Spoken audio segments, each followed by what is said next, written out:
Aradan 9 ay geçmeyine garamazdan dünya öňünde özüniň hökümetdigini kabul etdirip bilmedik Awganistandaky Taliban dolandyrşy ýurdu betbaççylygy alyp bardy.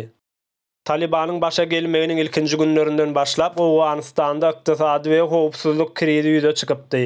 Halkyň aglaby bölegi garyplaşdy we olaryň günlük durmuşy Talibanyň durnuksuz syýasaty sebäpli howp astynda galdy.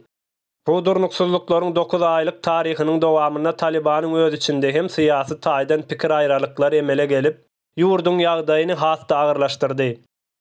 Bolup geçen başarnyksyz wakalaryň netijesinde Taliban dolandyrşy özüniň döwlet işlerini ýetersizdigini kabul etmäge mejbur boldy.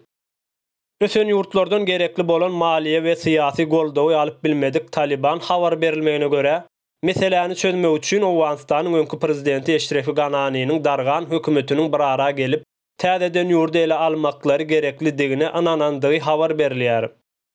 Awganistanyň öňkü hökümet agzalarynyň hem aýtmagyna görä, Taliban ýurdu gyska wagtda ýygyna tapşyrmasa, onda Awganistanda ýygyna gaýtaryp bolmajak çykgynsyz problemalar bilen Awganistanyň soňuny getirerler diýip, ýurdun ýygyna tapşyrylmagyny talap etdiler.